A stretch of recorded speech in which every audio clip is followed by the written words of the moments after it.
আসুন আমরা রমজান পরবর্তী সময়েও ইবাদত আমল ও আল্লাহর প্রতি আনুগত্যের ধারাবাহিকতা রক্ষা করার চেষ্টা করি। তবেই রমজান নামক প্রশিক্ষণ যে কোর্স, এটা যথাযথ বা যথার্থ হবে। আর্মিদের ট্রেনিং হয়, পুলিশের ট্রেনিং হয়, ডাক্তারদেরও প্রশিক্ষণ হয়, যারা স্কুলে শিক্ষকতা করেন তাদেরও প্রশিক্ষণ হয়। এই প্রশিক্ষণটা কেন? এটা কি শুধুমাত্র প্রশিক্ষণকালীন পিরিয়ডের জন্যই সীমাবদ্ধ? এই প্রশিক্ষণটা তো দেওয়াই হয় তার কর্মক্ষেত্রে প্রয়োগ করার জন্য। কথা কি এরকম নয়? ডাক্তার ইন্টার্নি করেছে, কিন্তু সে ডাক্তারি করে না, বা এটা তার যথাযথ এতে প্রয়োগ করে না। তা এখানে সার কথা কি? সার কথা হলো প্রশিক্ষণটা মূলত দেওয়াই হয় যে এটা তার প্রশিক্ষণ শেষে তার কর্মক্ষেত্রে বাস্তব জীবনে সে প্রয়োগ করবে, অনুশীলন করবে। রমজানটাও এরকম, রমজানটাও এরকম। আমরা রমজানের পরেও এর ধারাবাহিকতা রক্ষা করার চেষ্টা করব বলি ইনশাআল্লাহ। রমজান কেন্দ্রিক বিশেষ ফরজ বিধান 1 মাস সিয়াম পালন করেছি। রমজানের পরেও সুন্নত বা নফল সিয়াম পালনের মাধ্যমে এই সিয়ামের ধারাবাহিকতা রক্ষা করতে পারি। বিশুদ্ধ সূত্রে প্রমাণিত হাদিস বা সুন্নার দলিলের আলোকে সুন্নত বা নফল সিয়াম সমূহ সংক্ষিপ্ত আকারে আপনাদের সামনে উপস্থাপন করছি। প্রথম, শাওয়াল মাসের 6টি রোজা। এই বিষয়ে বলেছি, তারপর আজকের আলোচনার ধারাবাহিকতা রক্ষার জন্য আপনাদেরকে স্মরণ করিয়ে দিচ্ছি। এই সিয়ামের ফজিলত বিষয়ে আল্লাহ রাসূল সাল্লাল্লাহু আলাইহি ওয়াসাল্লাম বলেছেন, মান সামা রমাদান সুম্মা আতবাআহু সিত্তাম মিন শাওয়াল কানা কাসিয়ামিদ দাহর। যে ব্যক্তি রমজানের সিয়াম পালন করলো এবং শাওয়ালের 6টি সিয়াম পালন করলো, সে যেন সারা বছর সিয়াম পালন করলো। এই 6টি সিয়াম পালন দ্বারা সারা বছরের সিয়াম পালনের সওয়াব লাভ হয়। ব্যাখ্যা বা অঙ্কটা সহজ। প্রতিটি নেক আমলের একদম কম পক্ষে যে প্রতিদান আল্লাহর কাছ থেকে নির্ধারিত রয়েছে সেটি হচ্ছে 10। মান জাআ বিল হাসানাতি ফালাহু 10 আমসালিহা। 10। 30টি রোজা পালন করেছি, 30 10 কত পেলাম? 300। আর 6টি শাওয়ালের রোজার দ্বারা কত পাবো? 60। কত হলো? বছর হয় কত দিনে? 365 দিনে। 360 পেয়ে গেলাম। আর যে 5 দিন, এই 5 দিন আপনি ইচ্ছা করলেও রোজা রাখতে পারবেন না। এই 5 দিন সিয়াম পালন করা হারাম।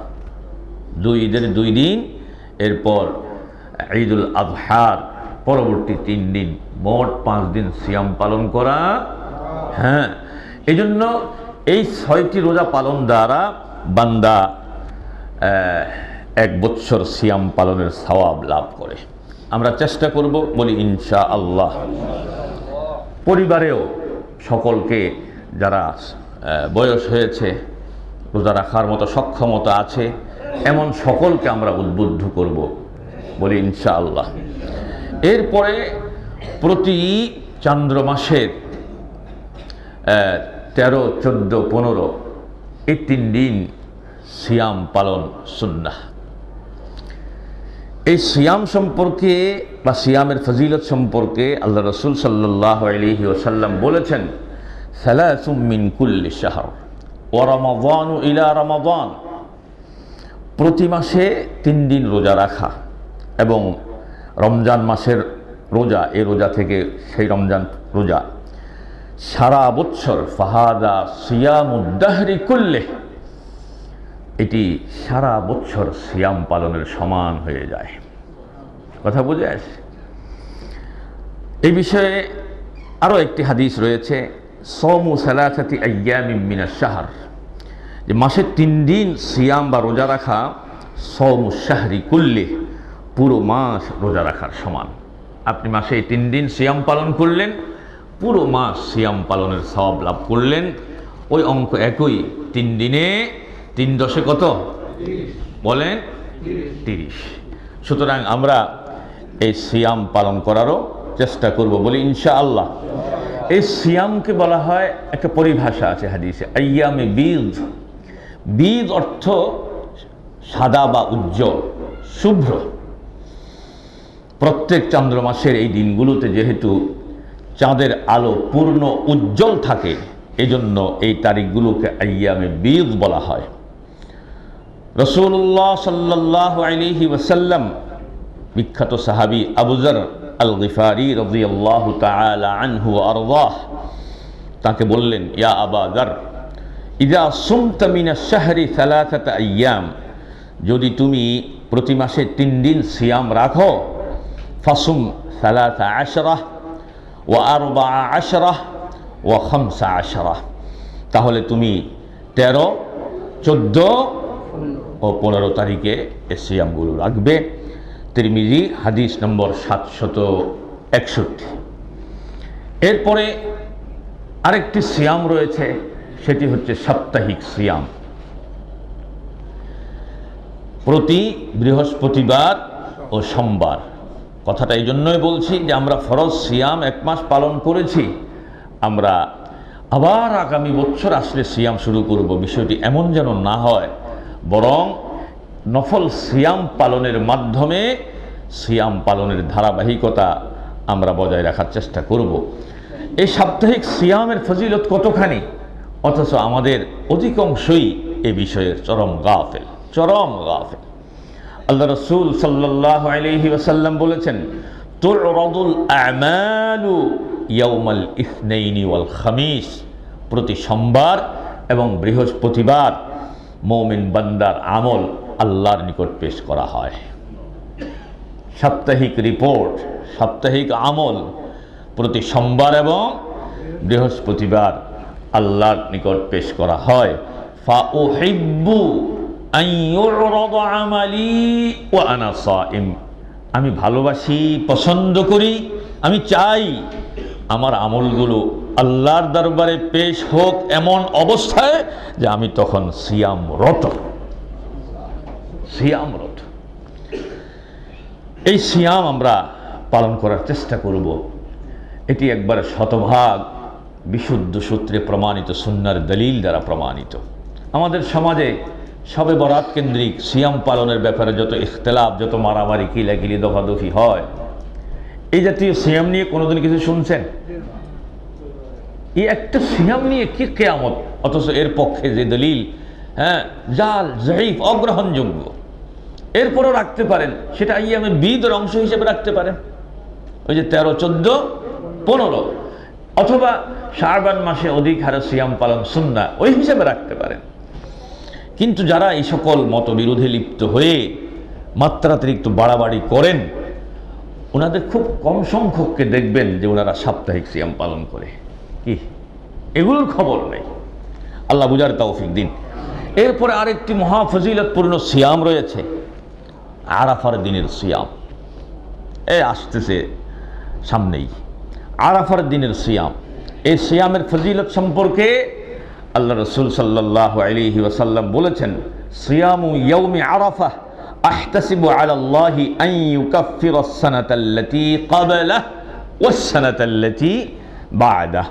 আরাফার দিনের সিয়াম বিষয়ে আমি আল্লাহর কাছে প্রত্যাশা করি, এর দ্বারা তিনি বিগত বছরের এবং পরবর্তী বছরের, অর্থাৎ মোট 2 বছরের সগীরা গুনাহসমূহ তিনি মাফ করে দেবেন। একদিনের সিয়াম মাত্র। মুসলিম হাদিস নম্বর 1162।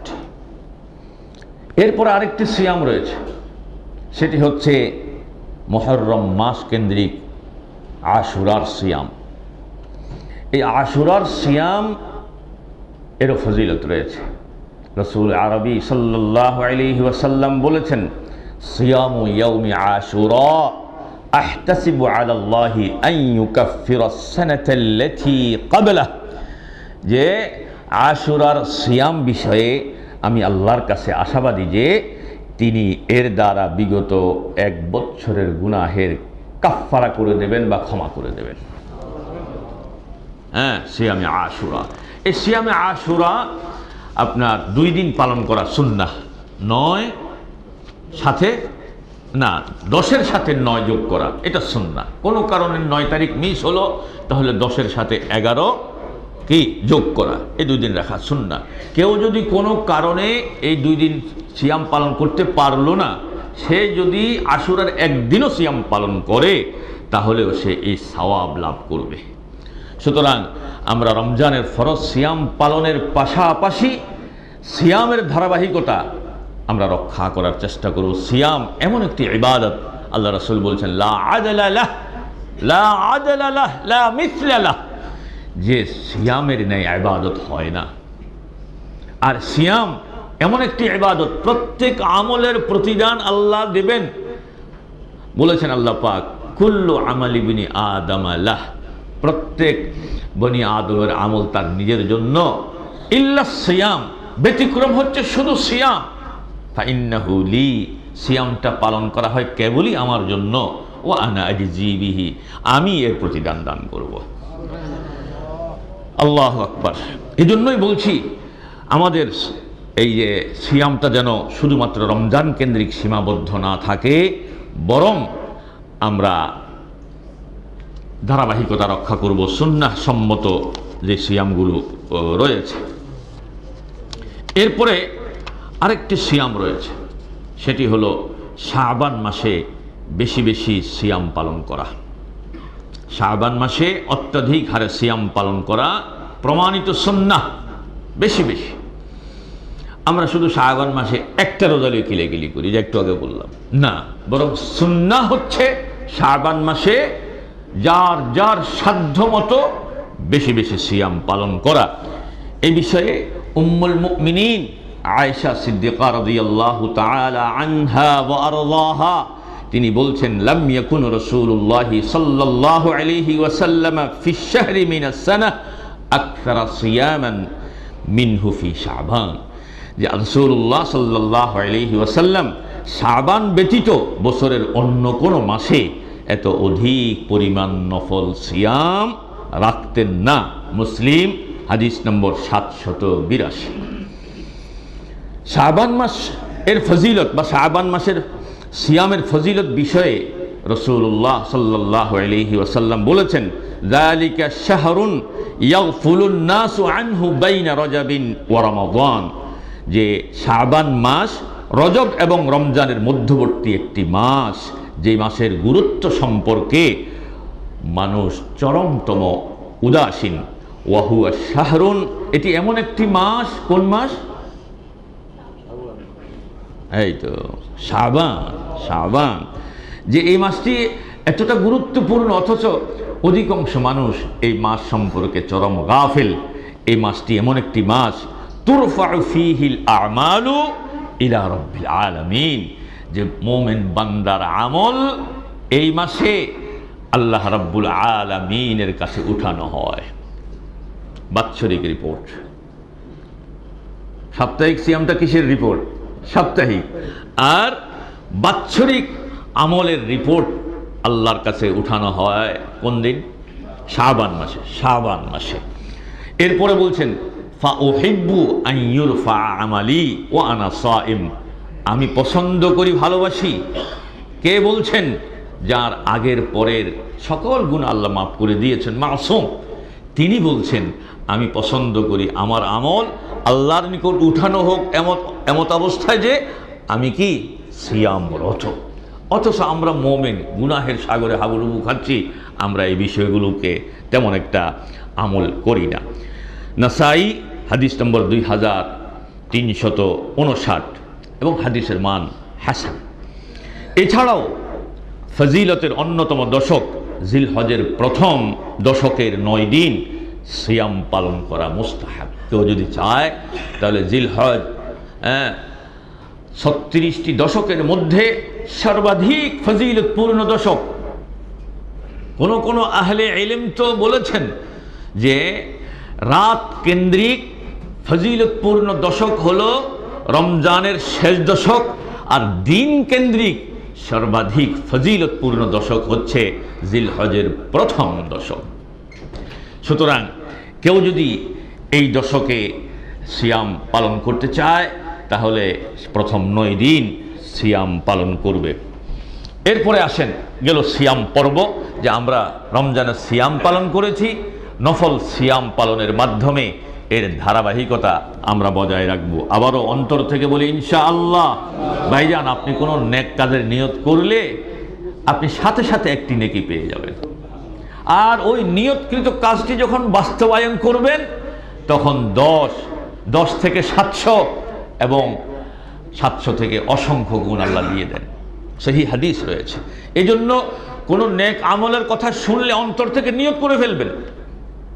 আবার মুখে সব পাওয়ার জন্য মুখে বলছেন, অন্তরে নাই, তাহলে কিন্তু কাজ হইতো না। এরা আর টাইপের বাটপারি। অন্তর থেকে নিয়ত করে ফেলবেন। কোনো কারণে যদি আপনি ওই কাজটা করতে সক্ষম নাও হন, আপনার হাসানাতান কামিলা, একটি পরিপূর্ণ নেকি যে আল্লাহ দেবেন বলছেন, অন্তত এটা থেকে আপনি বঞ্চিত হবেন না। কথা বুঝে আসছে?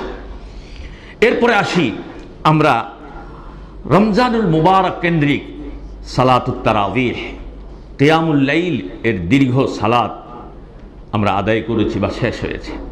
এই তারাবিহ ও কিয়ামুল লাইলের মাধ্যমে দীর্ঘ সময় দাঁড়িয়ে একসাথে অনেক রাকাত সালাত আদায় করার একটা ভালো অভ্যাস সৃষ্টি হয়েছে। আলহামদুলিল্লাহ বলি। এই অভ্যাসকে পুরো বছরই কাজে লাগানো উচিত, অর্থাৎ এই সালাতেরও ধারাবাহিকতা রক্ষা করার চেষ্টা করব। তা এইভাবে এক, সালাতুত তাহাজ্জুদ বা কিয়ামুল লাইল, এটি শুধু রমজান কেন্দ্রিক সীমাবদ্ধ নয়, এটি সারা বছরের সালাত। ফরজ সালাতের পর, মুসলমান একটু মনোযোগ দিয়ে শুনুন, ফরজ সালাতের পর সর্বাধিক ফজিলতপূর্ণ সালাত হচ্ছে সালাতুত তাহাজ্জুদ, কিয়ামুল লাইল। এটি আমার কথা নয়, রাসূল আরবি সাল্লাল্লাহু আলাইহি ওয়াসাল্লাম, যিনি ওহীর নির্দেশনা ছাড়া দ্বীনি বিষয়ে কথা বলতেন না, ওয়ামা ইয়ানতিকু আনিল হাওয়া ইন হুয়া ইল্লা ওয়াহয়ুন ইউহা, তিনি বলছেন আফদালুস সালাহ বা'দাল ফরিয়্যা, ফরজ সালাতের পর সর্বাধিক আফদল বলা হয়েছে, ইসমে তাফযীল, যে সর্বাধিক ফজিলতপূর্ণ সালাত হচ্ছে সালাতুল লাইল, রাতের নামাজ, কিয়ামুল লাইল, সালাতুত তাহাজ্জুদ। হাদিসও শতভাগ একদম টনটনে সহিহ, মুসলিম 1163। সুতরাং আমরা চেষ্টা করব, বলি আমিন। সালাতুত তাহাজ্জুদ রাতের শেষ তৃতীয়াংশে ঘুম থেকে উঠে ফজর উদিত হওয়ার পূর্ব পর্যন্ত পড়া সুন্নাত। একটু ঘুমিয়ে উঠে তারপরে পড়া। রাকাত সংখ্যা কমপক্ষে 2, এরপরে 8 অথবা 10, তার মানে 2 থেকে শুরু, 8-10 রাকাত। তাহাজ্জুদ আদায়ের নিয়তে ঘুমানো মোমেন ঘুমের প্রাবল্যতার কারণে যদি উঠতে না পারে, মুসলমান কান পেতে শোনেন, আল্লাহ রাসূল বলেছেন, তাহাজ্জুদ আদায়ের নিয়তকারী মোমেন ঘুমের প্রাবল্যতার কারণে উঠতে পারল না, আমার আল্লাহ রাব্বুল আলামিন তার আমল নামায় তাহাজ্জুদের সওয়াব লিখে দেন। ওয়াকানা নাওমুহু সাদাকাতুন মিন রাব্বিহ, ঘুমটা হলো তার রবের পক্ষ থেকে উপহার বা গিফট, বোনাস। এটি এত ফজিলতপূর্ণ। বর্তমানে আমরা যে সময়ে ঘুমাতে যাই, যদিও তা সুন্নতের সম্পূর্ণ খেলাফ। রাসূল সাল্লাল্লাহু আলাইহি ওয়াসাল্লাম এশারের পরে খুব বেশি জাগতেন না, মাঝে মধ্যে দ্বীনি প্রয়োজনে হয়তো জাগনা হয়েছে, কিন্তু আদত অভ্যাস ছিল না। এশারের আগে ঘুমানো, এশারের পরে জাগনা থাকা, এটা রাসূলের আদত ছিল না। তো আমরা সাধারণত এখন এই ঘুমানোর যে অভ্যাস হয়ে গেছে আমাদের, এই অবস্থায় তাহাজ্জুদের জন্য জাগ্রত হতে না পারার তাহাজ্জুদের জন্য জাগ্রত হতে না পারার প্রবল আশঙ্কা হলে শোয়ার সময় অন্তত পক্ষে 2-4 রাকাত নফল সালাত আদায় করে নিতে পারি। এতে তাহাজ্জুদের ফজিলত লাভ হবে, কিয়ামুল লাইলের ফজিলত লাভ হবে বলে কোন আহলে ইলম মত দিয়েছেন। যেহেতু কিয়ামুল লাইল রাতের নামাজ, সুতরাং আপনি তাহাজ্জুদের সময় উঠতে পারবেন না, এটা আপনার আশঙ্কাটা প্রবল। হ্যাঁ, ঘুমানোর সময় একটু উযু করে আপনার পক্ষে যতটুকু কুলায় 2-4 রাকাত নামাজ পড়ে ঘুমালেন, হ্যাঁ, আপনার তাহাজ্জুদের সওয়াব লাভ হওয়ার সুযোগ রয়েছে। আমরা চেষ্টা করব, বলি আমিন। 2 নম্বর হচ্ছে সুন্নতে রাতেবা বা সুন্নতে মুআক্কাদা। ফরজ সালাতের পর, ফরজ সালাত কেন্দ্রিক বা ফরজ সালাতের সময় কেন্দ্রিক 12 রাকাত সালাত রয়েছে। অনেকের মধ্যে অলসতা আছে, ফরজ সালাত পড়ে এমনভাবে দৌড়িয়ে বেরিয়ে যায়, মনে হয় প্লেন ছেড়ে দিয়েছে, উনি প্লেনের আওয়াজ শুনে না দৌড় দিয়ে চিন্তা করছে উঠতে পারি কিনা দেখি। না না না, এটা ঠিক না। আপনি ফরজ সালাত আদায় করেছেন, তাসবিহাত যেগুলো মাসনুন, আমাদের দেশীয় না, একবারে অরিজিনাল, ওই যে আরশে আজিমের উপর থেকে ওহির নির্দেশনা ছাড়া যিনি কথা বলতেন না, রাসূল আরবি সাল্লাল্লাহু আলাইহি ওয়াসাল্লাম এর সুন্নাহ মোতাবেক যে তাসবিহগুলো আছে, সালাম ফিরিয়ে 3 বার আস্তাগফিরুল্লাহ, এরপরে আল্লাহুম্মা আনতাস সালাম এই দোয়াটি, এরপরে 33 বার সুবহানাল্লাহ, 33 বার আলহামদুলিল্লাহ, তারপরে 34 বার অথবা 33 বার আল্লাহু আকবার বলে একবার লা ইলাহা ইল্লাল্লাহু ওয়াহদাহু লা শারীকা লাহ। এই যে এক কথা হলো দলিল ভিত্তিক মানসুস এবং মাসনুন, মানসুস এবং মাসনুন, দলিল ভিত্তিক এবং সুন্নাহ ভিত্তিক যে সকল আজকার আছে এগুলো পড়বেন। এরপরে যে সুন্নতগুলো আছে আদায় করবেন। দৈনিক ফরজ সালাত সংশ্লিষ্ট 12 রাকাত সুন্নতে রাতে বা সুন্নতে মুআক্কাদা সালাত রয়েছে, যথা ফজরের ফরজ সালাতের পূর্বে 2 রাকাত, জোহরের ফরজ সালাতের পূর্বে 4 রাকাত, পরে কত রাকাত? 2 রাকাত, মাগরিবের ফরজ সালাতের পর কত রাকাত? 2 রাকাত, ইশার ফরজ সালাতের পর, এই মোট 12 রাকাত সুন্নতে রাতে বা আদায় করা। এর ফজিলত সম্পর্কে আল্লাহ রাসূল সাল্লাল্লাহু আলাইহি ওয়াসাল্লাম বলেছেন, মান সাল্লা 12 রাকাতান, যে ব্যক্তি দৈনিক 12 রাকাত সালাত আদায় করবে, ফি ইয়াউমিন ওয়া লাইলাতিন, দিনে এবং রাতে দৈনিক 12 রাকাত সুন্নত আদায় করবে।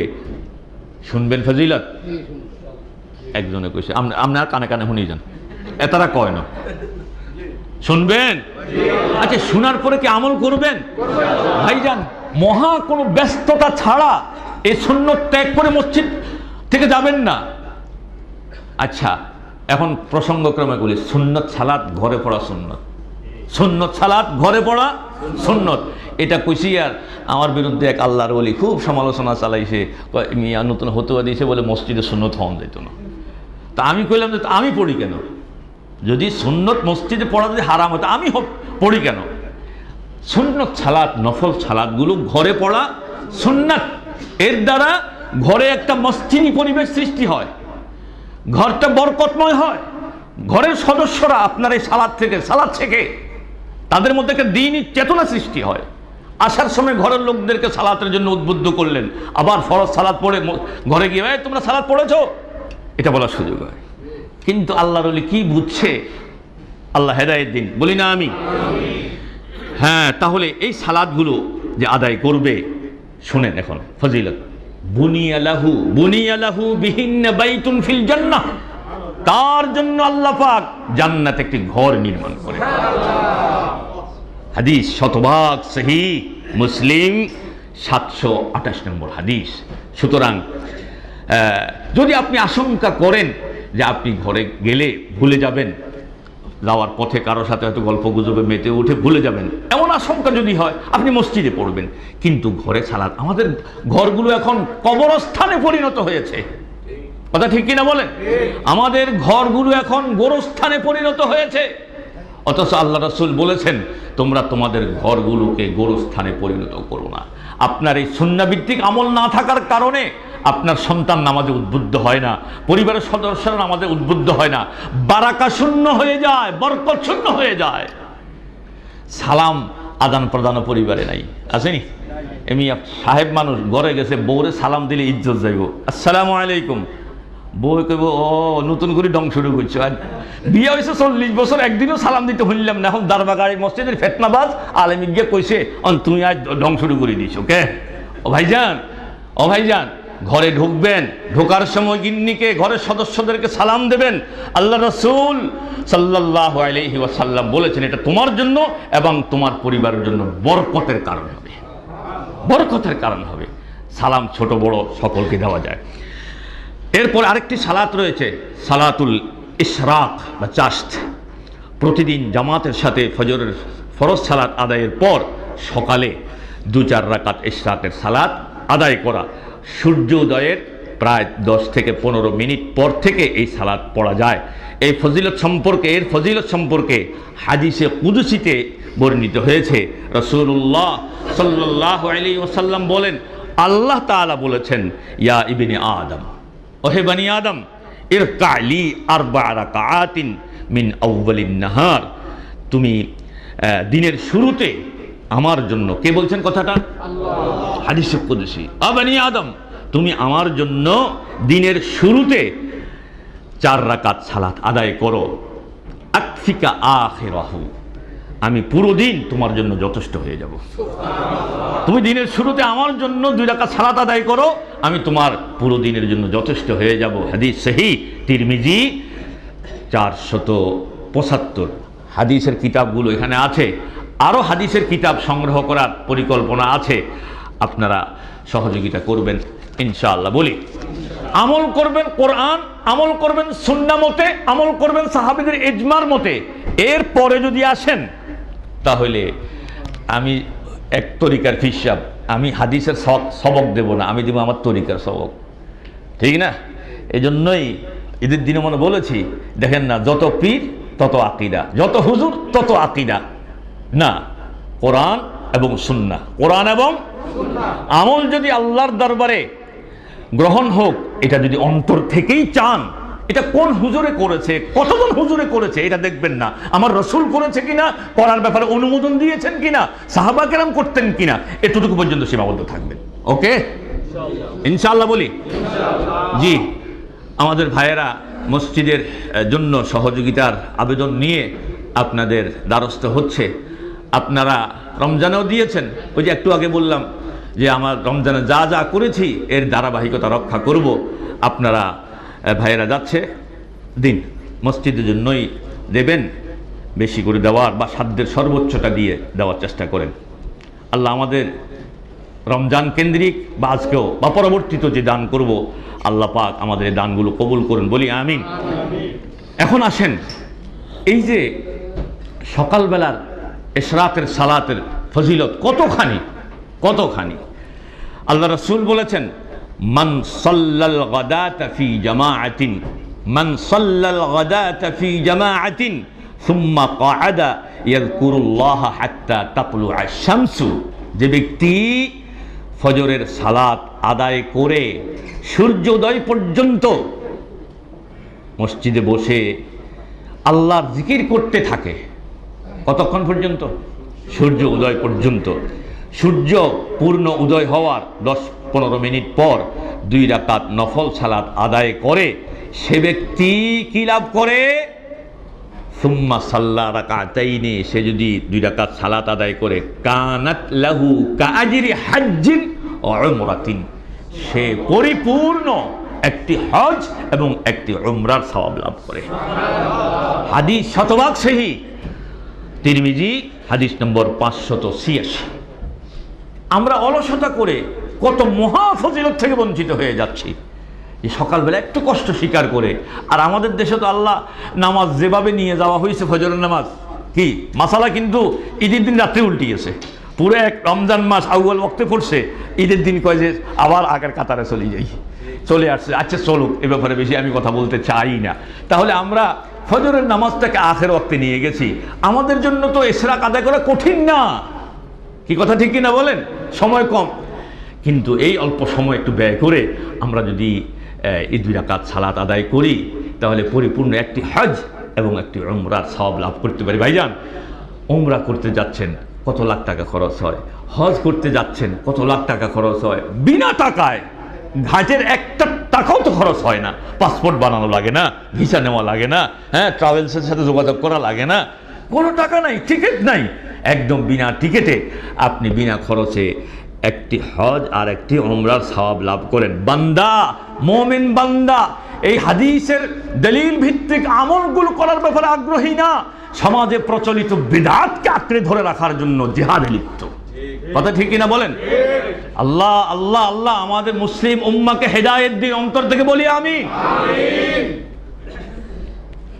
হ্যাঁ, রৌদ্রতাপ কিছুটা বাড়লে সালাতুল যুহা নামে আরেকটি সালাত রয়েছে, এটিও কমপক্ষে 2 রাকাত, ঊর্ধ্বে 8 বা 12 রাকাতের হাদিস রয়েছে।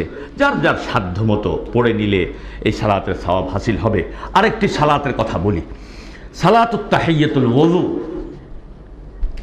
আমার আলোচনার বিষয় কি ছিল মনে আছে?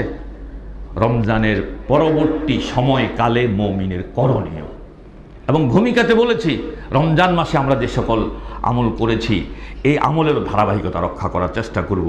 এজন্য নফল সিয়ামগুলোর কথা বললাম, এখন নফল সালাতের কথা বলছি। সালাতুত তাহিয়াতুল ওযু, ওযু করার পর 2 রাকাত সালাত আদায় করার ফজিলত কতখানি একটু মনোযোগ দিয়ে শুনুন। আমাদের অধিকাংশের মধ্যে এই আমল দেখা যায় না। মা মিনকুম, রাসূল আরবি সাল্লাল্লাহু আলাইহি ওয়াসাল্লাম বলছেন, মা মিনকুম মিন আহাদিন ইয়াতাওয়াজ্জাউ ফায়ুহসিনুল ওযুআ সুম্মা ইয়াকুমু ফায়ারকা রাকাতাইন ইউকবিলু আলাইহিমা বিকলবিহি ওয়া ওয়াজহিহি ইল্লা ক্বাদ আওজাব। তোমাদের মধ্যে হতে যে ব্যক্তি উত্তম রূপে ওযু করবে, অতঃপর দেহ মন, মনোযোগ অন্যদিকে যাবে না, দেহ মন আল্লাহর দিকে ধাবিত করে মাত্র 2 রাকাত নফল সালাত আদায় করবে, সে যেন নিজের জন্য জান্নাত ওয়াজিব করে নিল। ইল্লা ক্বাদ আওজাব, জান্নাত ওয়াজিব করে নিল। আদায় করি আমরা, ওযুর পরে সালাত আদায় করি, লা হাওলা ওয়ালা কুওয়াতা ইল্লা বিল্লাহ। আবু দাউদ হাদিস নম্বর 169। আরও একটি ফজিলতের কথা শুনুন রাসূল থেকে। নবী সাল্লাল্লাহু আলাইহি ওয়াসাল্লাম বলেন, মান তাওয়াদ্দা নাহওয়া ওযুই হাদা, রাসূলুল্লাহ সাল্লাল্লাহু আলাইহি ওয়াসাল্লাম ওযু করে দেখিয়ে ইসমে ইশারা ব্যবহার করে যে নাহওয়া হাদি ওযুই হাদা, আমার ওযুর ন্যায় ওযু করবে যে ব্যক্তি, আমার ওযুর মতো ওযু করবে, তারপর 2 রাকাত সুম্মা সাল্লা রাকাতাইন, তারপর 2 রাকাত সালাত আদায় করবে, লা ইউহাদ্দিসু ফীহিমা নাফসাহ, এবং এই নামাজের মধ্যে দুনিয়ার কোনো খেয়াল করবে না, তার পেছনের গুফিরা লাহু মা তাকাদ্দামা মিন যামবিহি, তার পেছনের সকল সগীরা গুনাহ আল্লাহ মাফ করে দেবেন। বুখারী হাদিস নম্বর 159। আমরা আদায় করি রে ভাই? আরে সত্য স্বীকার করতে আপত্তি কোথায়? করি আমরা? করি না। আমাদের মধ্যে কি একটা চিন্তা চেতনা আকীদা মজবুত হয়ে আছে যেটা সুন্নাহ, আমাদের সমাজে এটার নাম দিয়েছে ফিতনা। নাউজুবিল্লাহ বলবেন না? আর যেটা বেদাত, তো এটার নাম হলো বুজুর্গি। মুসলমান সুন্নাহকে যারা ফিতনা বলে তারাই হচ্ছে ইতিহাসের নিকৃষ্টতম ফিতনাবাজ। আবারও বলছি কথাটি, যারা প্রমাণিত সুন্নাহকে ফিতনা বলে আর সুন্নাহর দায়ীদেরকে ফিতনাবাজ বলে, আল্লাহর কসম ওয়াল্লাহ তারাই হচ্ছে ইতিহাসের নিকৃষ্টতম ফিতনাবাজ। রাসূলের প্রতি ন্যূনতম ভালোবাসা তোমার মধ্যে নাই, রাসূলের সুন্নাতের কথা বলা হচ্ছে আর তুমি বলছো এটা। আবার রাসূলের শাফাআত কামনা করো, তোমার বুজুর্গ যার আমল তুমি আঁকড়ে ধরে আছো, তোমার ওই বুজুর্গের আব্বার ক্ষমতা আছে শাফাআত করার? তোমার বুজুর্গ কি নবী? বলেন, তুমি যে বুজুর্গের অনুসরণ করছো তোমার বুজুর্গ কি নবী? তাহলে নবীকে বাদ দিয়ে তাকে অনুসরণ করছো। আর যারা সুন্নাহর কথা বলে সমাজে তাদেরকে মানুষ থেকে বিচ্ছিন্ন করবার জন্য একদম ইখলাসের সাথে জিহাদে অবতীর্ণকারী কিছু মুজাহিদ পাওয়া যায়। যায় কি যায় না? যায় কি যায় না? তাদের প্রতি আমাদের কোনো ক্ষোভ নেই, রাগ নেই, গোস্বা নেই। আমরা বুঝি তারা চরম মূর্খতার কারণে এগুলো করছে, বুঝ না থাকার কারণে করছে।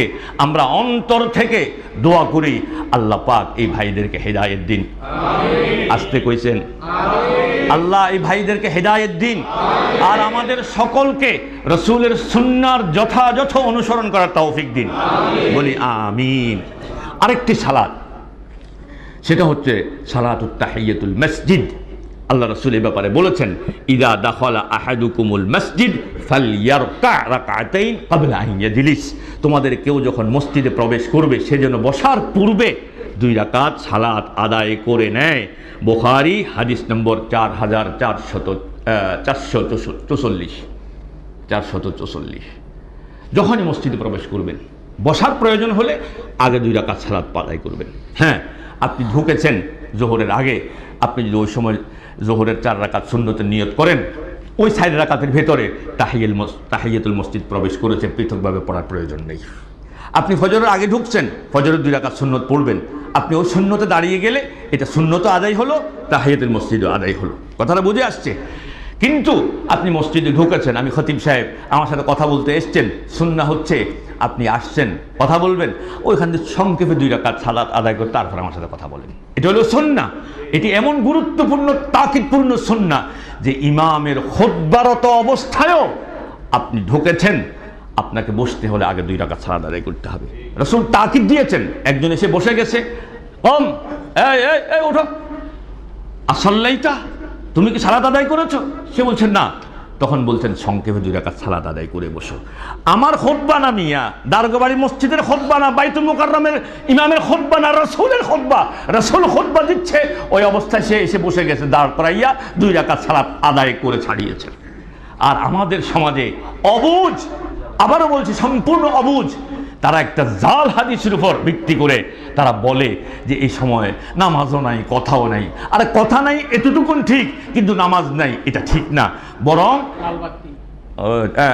লাল বাতি দিয়ে ডেঞ্জার সিগন্যাল দেওয়া হয় যে খবরদার। আমি আগেও বলেছি, মোতাহারুল করিম ভাই, সুমন ভাই আছেন, মসজিদে কখনো লাল বাতি লাগাবেন না। লাল বাতি লাগিয়ে মানুষদেরকে সালাত আদায়ে বাধা দেবেন না, এটা হারাম। আল্লাহর কসম এটা হারাম, আল্লাহর কসম এটা হারাম। একটা ব্যক্তি ঢুকেছে, সে সালাতে দাঁড়িয়েছে, 1 রাকাত পড়েছে, মুয়াজ্জিন ইকামত দিয়েছে, সালাত সাহারি জামাতে খাওয়াই দেব। এতে যে 1 রাকাত হলে 1 রাকাত সওয়াব পাইব। কি আপনি 3 মিনিট আগে 2 রাকাত সালাত আদায় করতে, আমগো দেশীয় ডিজাইনে আদায় করতে তো 1.5 মিনিটের বেশি লাগে না। কি আর আরাবিয়ান ডিজাইনে আদায় করলে হয়তো 3 মিনিট লাগতে পারে। তো এই লোকটা আপনি বাধা দিলেন লাল বাতি দিয়া। কোথায় পেয়েছেন? মক্কাতে আছে, মদিনাতে আছে, মধ্যপ্রাচ্যে আছে, কোনলে আছে?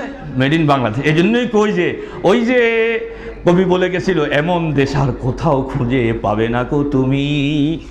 হ্যাঁ, আসলেই হাসা, এমন আমল কোথাও পাওয়া যায় না। সুতরাং যখনই মসজিদে ঢুকবো 2 রাকাত সালাত আদায় করব, চেষ্টা করবো, বলি ইনশাআল্লাহ।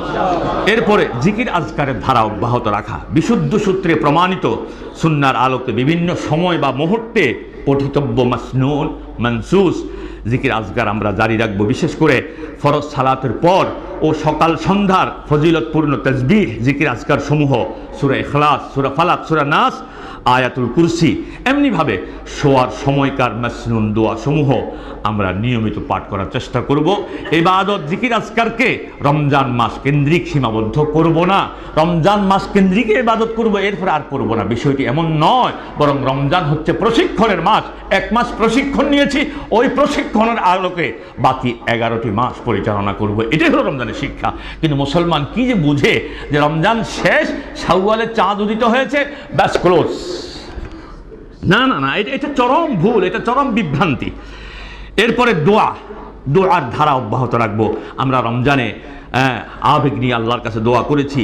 দোয়া মুমিন জীবনের এক শক্তিশালী হাতিয়ার। দোয়া মুমিন জীবনের এক শক্তিশালী হাতিয়ার। তাই বলে আবার ফরজ কইেন না, দোয়া তো করতাম সাই, খতিব সাহেব বন্ধ করে দিয়েছে। আহারে মুসলমান, ওই এক কান বুঝে আরেক কান। ভাইজান, আমরা দোয়ার বিরোধী না, আল্লাহর কসম, যে দোয়ার বিরোধী সে কাফের, যে দোয়া বিরোধী সে কাফের, যে মুনাজাত বিরোধী সে কাফের। কারণ দোয়া কোরআন এবং হাদিস দ্বারা প্রমাণিত। আমরা হলাম দোয়ার সুন্নাহ পদ্ধতির পক্ষে।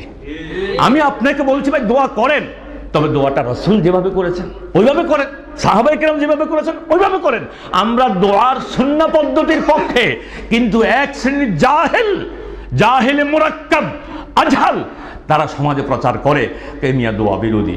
আবারও ফতোয়া শুনেন, দোয়া বিরোধী যে সে কাফের। কারণ দোয়া কোরআন হাদিস দ্বারা প্রমাণিত। আর দোয়াকে দোয়া হুয়াল ইবাদা বলা হয়েছে, দোয়াই ইবাদত। তাহলে দোয়া অস্বীকার করা মানে ইবাদত অস্বীকার করা। আর ইবাদত অস্বীকারী কি হবে? বুঝে আল্লাহ বুঝদিন বলি আমিন। আল্লাহ বুঝদিন, তবে ওইব আস্তে আস্তে আস্তে আস্তে আস্তে আস্তে। আগে দেখতেন না তারাবির নামাজ 6 রাকাতের পরে সুবহানাল্লাহিল মুলকু ওয়াল মালাকুতু সুবহানাল্লাহিল ইজ্জাতু ওয়াল আযমাতু ওয়াল হাইবাতু ওয়াল কুদরাতু হইতো নি। ইয়ার পর আবার একটা মামুনা দিত। এখন আলহামদুলিল্লাহ এই আমগত বেয়ার আর কিছু খতিবদের কারণে, দায়ীদের কারণে উঠছে তো। তো এইভাবে আর কি। তো আমাদেরও সবর করতে হবে। আমরা তো একটু মেজাজি মানুষ, সবর করতে পারি না। আমাদেরকেও চরম সবর করতে হবে। আর ভাইদেরকেও বুঝতে হবে যে হুজুর কথাটা বলছে, এটা রেফারেন্স দিয়ে কথা বলছে, কেন আমি ওনার বিরোধিতা করব? এটার বিরোধিতা করার কারণ একটাই, আবারও বলছি, বিরোধিতা করার কারণ একটাই, এক শ্রেণীর পেট পূজারী, দুনিয়া লোভী আলেম নামের লোকজন তাদের পেটের খোরাক জোগাড় করার জন্য পয়সা কামানোর যে আন্তাফাতি রাখছে মিলাদের নামে, যে আন্তাফাতি রাখছে কোরআন খতমের নামে, যে আন্তাফাতি রাখছে লা ইলাহা ইল্লাল্লাহ আনতা সুবহানাকা ইন্নী কুনতু মিনাজ জালিমিন বড় খতমের নামে, এগুলো বন্ধ হইলে ওনাদের পকেটে টাকা আসা কমে যাবে। শুধু এই ভয়ে বিরোধিতা করে, আর কোনো কারণ আছে বলে আমি মনে করি না। আল্লাহ আমাদেরকে বুঝদিন। সুতরাং দোয়ার ধারাবাহিকতা রক্ষা করব, দোয়া করব। এরপরে আমরা রমজান মাসে নফল দান সদকা করেছি, এই দান সদকাও আমরা অব্যাহত রাখবো। কারণ আল্লাহ বলেছেন ইয়ামহাকুল্লাহুর রিবা ওয়া ইউরবিস সাদাকাত, আল্লাহ সুদকে নিশ্চিহ্ন করেন এবং দান সদকাকে বৃদ্ধি করে দেন। আর আল্লাহ রাসূল বলেছেন মা নাকুসাত সাদাকাতুম মিন মাল, দান সদকা দ্বারা সম্পদ কমে না, দান সাদকার দ্বারা সম্পদ কমে না, বরং আল্লাহ রাব্বুল আলামিন এর মধ্যে বারাকা দান করেন। সম্মানিত ভাইয়েরা, হাদিসে এসছে, আলোচনাকে শর্ট করার জন্য এবার পড়া বাদ দিয়ে দিলাম। আল্লাহ রাসূল বলছেন প্রতিদিন সকালবেলায় মুসলমান কান পেতে শোনেন, মনোযোগ দিয়ে শোনেন, আমল করার নিয়তে শোনেন। প্রতিদিন সকালবেলায় দুজন ফেরেশতা আকাশ থেকে অবতরণ করে। একজন ফেরেশতা দোয়া করে, আল্লাহ তোমার যে বান্দা তোমার রাস্তা খরচ করে, ব্যয় করে, দান করে, আল্লাহ তার সম্পদে আপনি বরকত দিন। আরেকজন বলে, আল্লাহ তোমার যে বান্দা তার অর্থ সম্পদ তোমার রাস্তায় খরচ না করে আটকিয়ে রাখে, আল্লাহ তার সম্পদ ধ্বংস করে দিন। এই দুজনে দুই দোয়া করে। হাদিসটি খোঁজেন, আপনি মনে মনে করবেন আর হুজুররা তো হুজুর কামে ফার্ম টাম দিয়ে খালি আমাদের পয়সা লিবেললে মনে কথা জ্ঞান করেন। না না না না, আপনি বুখারী খোলেন, বুখারী হাদিস নম্বর 1442। এরপরে আমরা রমজান মাসে কোরআন তেলাওয়াত করেছি, এই কোরআন তেলাওয়াতের ধারাও আমরা অব্যাহত রাখবো। কোরআন তেলাওয়াতের ফজিলত অনেক। আল্লাহ রাসূল বলেছেন মান কারা হারফাম মিন কিতাবিল্লাহ ফালাহু বিহি হাসানা, যে ব্যক্তি কোরআন তেলাওয়াত করবে প্রতিটি হরফে তার জন্য একটি নেকি রয়েছে। কত নেকি? একটি নেকি। নারাজ হয়ে গেছেন এ হুজুর গুমরাহ, ব্যাকে কইছে 10 নেকি, এমিয়াকে 1 নেকি। আবার শুনেন, ওয়াল হাসানাতু বিআশরি আমসালিহা, ওই একটি নেকি 10 নেকির সমান। এবারে খুশি হয়েছেন নি? হ্যাঁ। এরপরে বলছেন লা আকুল আলিফ লাম মিম, আমি বলছি না আলিফ লাম মিম একটা হরফ, বরং আলিফুন হারফ ওয়া লামুন হারফ ওয়া মিমুন হারফুন। তার মানে হচ্ছে যে ব্যক্তি শুধু আলিফ লাম মিম এই 3টি হরফ তেলাওয়াত করবে, তার আমলনামায় 30টি নেকি লেখা হয়ে যায়। অন্য হাদিসে এসেছে ইকরাউল কোরআন ফাইন্নাহু ইয়াতি ইয়াউমাল কিয়ামাতি শাফিআল লিআসহাবিহি, তোমরা কোরআন পাঠ করো, কেননা তা কিয়ামতের দিন পাঠকারীর জন্য সুপারিশ করবে। এরপরে কোরআন এবং রোজা সুপারিশ করবে। কি ভাষায় সুপারিশ করবে দেখেন, আসসিয়াম ওয়াল কোরআন ইয়াশফাআনি লিল আবদি ইয়াউমাল কিয়ামা, কিয়ামতের দিন কোরআন তেলাওয়াতকারী সিয়াম পালনকারীর জন্য কোরআন এবং সিয়াম আল্লাহর কাছে প্রার্থনা করে বলবে, আয় রব, আয় আমার প্রভু, মানা'তুহু আত-তা'আম ওয়াশ শাহওয়াত বিন নাহার ফাশাফি'নি ফি, হে আল্লাহ আমি তোমার এই বান্দার দিনের বেলায় খাদ্য পানীয় যৌন সম্ভোগ ইত্যাদি থেকে বিরত রেখেছি। আয় আল্লাহ তুমি আমার সুপারিশ তার জন্য কবুল করো। আর কোরআন ওয়াকুলুল কোরআন, কোরআন বলবে মানাতুহুন নাওমা বিল্লাইলি ফাশাফিনি ফি, আয় আল্লাহ আমি তোমার এই বান্দার কোরআন তেলাওয়াতের কারণে, কোরআন তেলাওয়াতে আমি তার ঘুমটাকে নষ্ট করেছি। কিয়ামুল লাইলে পড়েছে, তাহাজ্জুদে পড়েছে, এমনি তেলাওয়াত করেছে, যার কারণে তার রাতের ঘুম আমার কারণে কি কমতি হয়েছে। আল্লাহ আমার সুপারিশ কবুল করো। রাসূল বলেছেন ফায়ুশাফান, যে কোরআন এবং সিয়ামের সুপারিশ কবুল করা হবে। সুতরাং আমরা তেলাওয়াত করব। আহলে ইলমদের অধিকাংশই বলেছেন নফল ইবাদত সমূহের মধ্যে সর্বাপেক্ষা ফজিলতপূর্ণ ইবাদত হলো তেলাওয়াতে কোরআন বা তাদাব্বুরে কোরআন, অর্থাৎ কোরআন তেলাওয়াত করব, কোরআন বুঝব, বুঝার চেষ্টা করব, আর সেই আলোকে আমল করব। আহারে কোরআন, আহারে কোরআন, আহারে কোরআন। এই কোরআন এখন তাবিজের জন্য ব্যবহার হয়। এই কোরআন এখন, এই কোরআন দিয়ে তাবিজ দেওয়া হয়, তাবিজের ব্যবসা চলে। এই কোরআন দিয়ে ঝাড়ফুঁক চলে, এই কোরআনের খতম দিয়ে ইনকাম চলে। কিন্তু কোরআন তেলাওয়াত করে, কোরআন বুঝে বাস্তব জীবনে প্র্যাকটিস করার এটা উঠে গেছে। কথা ঠিক কিনা বলেন? আল্লাহ আমাদেরকে বুঝার তৌফিক দিক।